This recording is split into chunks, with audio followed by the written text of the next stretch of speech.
pensando em casar no cartório, não deve se preocupar somente com a data, as testemunhas e os documentos. Muita gente não sabe, mas também é muito importante escolher o regime de bens do casamento.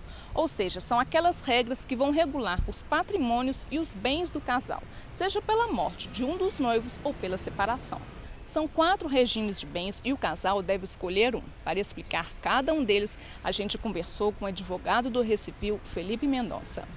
Felipe, para começar, eu queria que você explicasse primeiro como que a pessoa faz para escolher o regime de bens do casamento. Para escolher o regime de bens no casamento, o primeiro passo é ir até um cartório de registro civil das pessoas naturais, oportunidade em que os noivos vão proceder a uma habilitação para o casamento. Existem 4 regimes de bens que a lei elenca aí como principais, que é o regime da comunhão parcial de bens, que habitualmente é o mais utilizado, até porque se os noivos não lavrarem uma escritura de pacto antinupcial, é o regime que será escolhido pela lei. Existe também o regime de separação obrigatória de bens, quando a lei impõe essa separação obrigatoriamente, por exemplo, aos maiores de 70 anos. Esse regime também de separação de bens pode ser por convenção, ou seja, eles podem lavrar uma escritura de pacto antinupcial e escolher esse regime.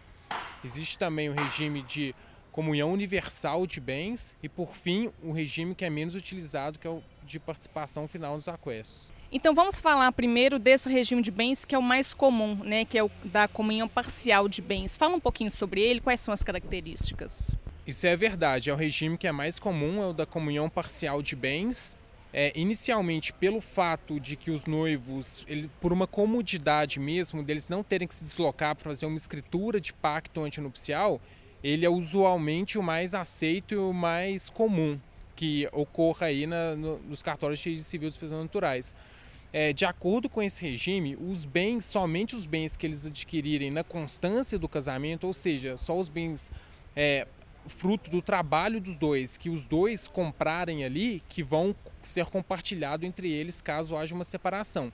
Tudo que eles adquiriram antes do casamento é de cada um, não vai se misturar. E também, o que eles receberem a título de doação ou então a título de herança pertence a cada um, não vai se misturar. Então é só aquilo que os dois adquiriram por comum esforço entre eles que vai ser de ambos após um divórcio ou uma separação, assim dizer.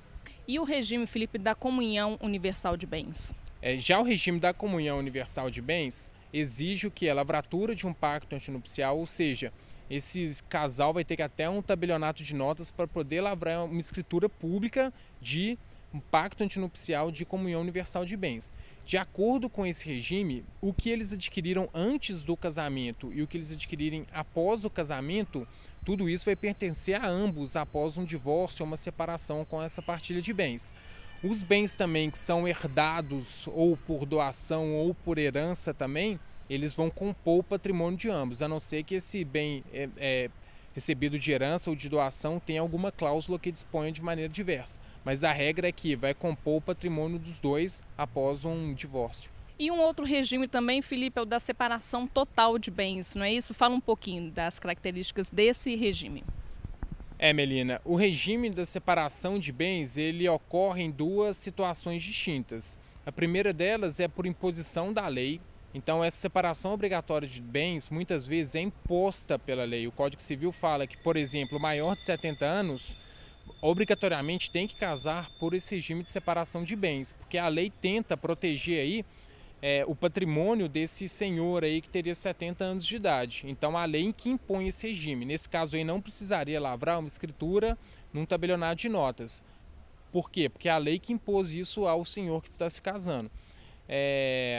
Isso vale tanto para o homem quanto para a mulher, só para deixar claro. Paralelamente a essa situação, eles também podem, os noivos, se eles quiserem, eles podem lavrar uma escritura de pacto antinupcial, de separação total de bens, oportunidade em que os bens que cada um adquirir aí na constância do casamento, ao longo do casamento, vai ser separado, vai ser dividido, ou seja, pertence a cada um deles, não vai se confundir o patrimônio. Tanto que eles tinham antes de se casar, como que eles obteram após o casamento, não vai ser de cada um esses bens. E por fim, a gente tem também o regime da participação final nos aquestos, né? É um regime assim que não é muito comum, talvez por quê? Porque as pessoas não conhecem muito sobre ele? Exatamente, Melina. Não é um regime muito comum, é até bastante raro que se utilize esse tipo de regime de bens, até porque ele é um pouco obscuro, ele tem uma dificuldade maior ali de se dividir os bens, de se partilhar os bens. Esse regime nada mais é do que uma mistura entre o regime de comunhão parcial de bens e o regime de separação de bens. Portanto, na constância, ao longo do casamento, os bens que cada um adquirir vão ser separados, pertencem a cada um dos noivos. Mas, posteriormente, após o divórcio, com a partilha dos bens, automaticamente esse regime vai tomar uma roupagem de regime de comunhão parcial de bens. Então, o que eles adquirirem por esforço comum ao se divorciarem vai ser partilhado. Então, é um regime que realmente causa uma certa dificuldade e é o mais raro e o menos adotado entre os casais. E Felipe, eu casei e escolhi um desses regimes. Se daqui a alguns anos eu quiser trocar, eu posso? Pode sim, Melina, perfeitamente. Os casais eles podem optar aí por alterar esse regime de bens. Para isso, eles vão ter que acionar o Poder Judiciário. Através de uma ação, eles vão ajuizar uma ação de alteração de regime de bens. Oportunidade que eles vão poder aí convencionar, optar por um regime diverso daqueles que eles escolheram. Bom, esse foi o assunto do programa de hoje. Na semana que vem, a gente volta com mais um Momento Recivil. Uma ótima semana e até lá!